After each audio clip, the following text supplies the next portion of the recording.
जरा सोचिए, एक ऐसा जासूस जो दुश्मन देश में उन्हीं के बीच सालों तक एक आम नागरिक बनकर रह रहा हो और फिर वापस आकर अपने देश की सुरक्षा नीति को हमेशा हमेशा के लिए बदल दे। नहीं, ये किसी फिल्म की कहानी नहीं है, ये हकीकत है भारत के जेम्स बॉन्ड कहे जाने वाले अजीत डोभाल की। क्या ये कल्पना की जा सकती है कि कोई 7 साल तक पाकिस्तान के लाहौर में एक मुस्लिम बनकर रहे और किसी को कानो कान खबर तक ना हो? आज हम भारत के सबसे चतुर जासूसों में से एक की इसी अविश्वसनीय कहानी को समझने की कोशिश करेंगे। ये एक ऐसी दुनिया थी जहां हर मोड़ पर मौत का साया था। मतलब एक गलत शब्द, एक छोटी सी भी चूक और मिशन वहीं खत्म। बस यही थी अजीत डोभाल की रोज की जिंदगी। तो सवाल ये है कि आखिर कोई इस लेवल तक पहुंचता कैसे है? एक स्पाई मास्टर बनने का सफर असल में बहुत पहले उनके शुरुआती दिनों में ही शुरू हो गया था।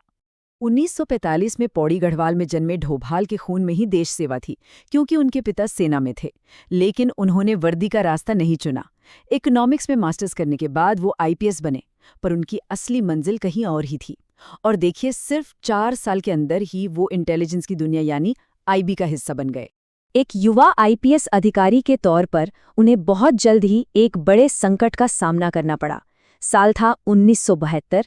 केरल का थालासेरी इलाका सांप्रदायिक दंगों की आग में झुलस रहा था और यहीं डोभाल की पहली असली परीक्षा हुई। और यहाँ डोभाल ने कुछ ऐसा किया जो किसी ने सोचा तक नहीं था।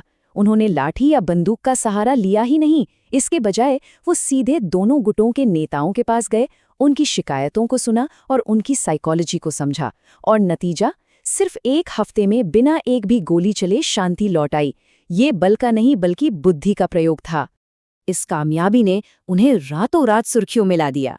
सोचिए, सिर्फ 6 साल की सर्विस के बाद ही उन्हें पुलिस मेडल से सम्मानित किया गया, और वो ऐसा करने वाले सबसे कम उम्र के अधिकारी थे।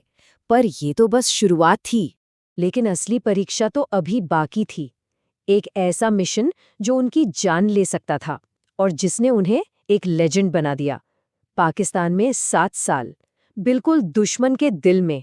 उनका मिशन था पाकिस्तान के सबसे बड़े राज का पर्दाफाश करना, उनका टॉप सीक्रेट न्यूक्लियर प्रोग्राम।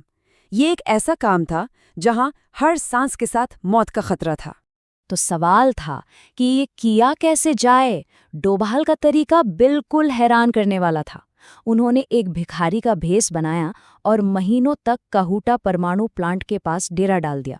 वहां उन्होंने एक नाई की दुकान पर नजर रखी, जहां वैज्ञानिक बाल कटवाने आया करते थे। और फिर बड़ी चालाकी से उन्होंने उनके कटे हुए बालों को इकट्ठा करना शुरू कर दिया। जब उन बालों को जांच के लिए भारत भेजा गया, तो जो सामने आया उसने सब कुछ बदल दिया। उन बालों में यूरेनियम के अंश थे। ये पहला ठोस सबूत था कि पाकिस्तान चोरी छिपे परमाणु बम बना रहा है। इस एक छोटे से सबूत ने दुनिया भर में तहलका मचा दिया था। लेकिन इस मिशन के दौरान एक ऐसा पल भी आया जब उनकी पहचान लगभग खुल ही गई थी। लाहौर की एक मज़ार पर एक बूढ़े आदमी ने उनके पास आकर धीरे से पूछा, क्या तुम हिंदू हो?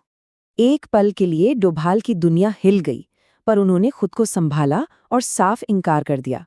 तब उस बूढ़े आदमी ने उनके कान के छेद की तरफ इशारा किया, जो हिंदुओं में आम होता है।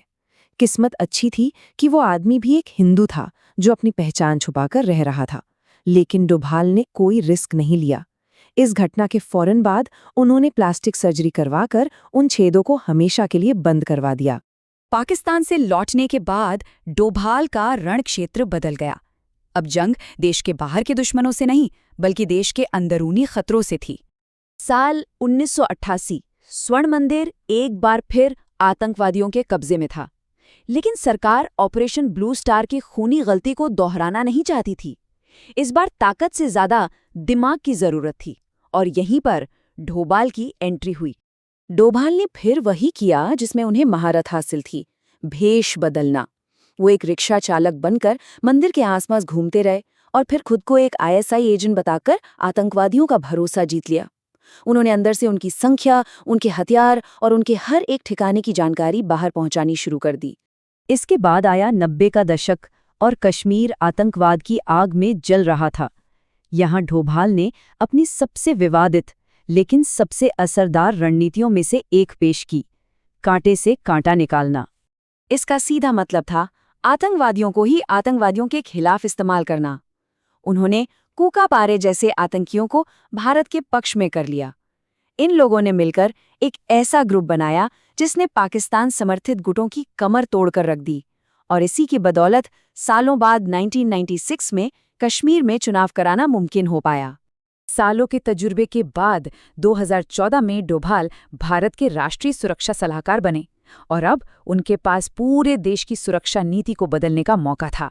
और यही जन्म हुआ डोभाल सिद्धांत का, जिसे डिफेंसिव ऑफेंस भी कहते हैं। इसका मतलब बहुत सीधा था। अब भारत हमलों का इंतजार नहीं करेगा। खतरा जहां से भी पैदा होगा, भारत वहीं घुसकर उसे खत्म करेगा। 2014 में दिया गया उनका एक बयान इस नई सोच का सबसे बड़ा सबूत माना जाता है। ये पाकिस्तान के लिए एक सीधी और खुली चेतावनी थी। अगर तुमने एक और मुंबई जैसा हमला किया तो तुम बलूचिस्तान खो दोगे। और ये सिर्फ कोई खोखली धमकी नहीं थी। 2015 में म्यांमार में की गई क्रॉस बॉर्डर रेड हो, 2016 की उरी सर्जिकल स्ट्राइक हो, या फिर 2019 की बालाकोट एयर स्ट्राइक, इन सभी को इसी आक्रामक सिद्धांत का नतीजा माना जाता है। तो आखिर अजीत डोभाल की विरासत है क्या? वो एक जासूस हैं, एक रणनीतिकार हैं, या फिर वो इंसान है जिसने भारत की सुरक्षा की परिभाषा ही बदल दी?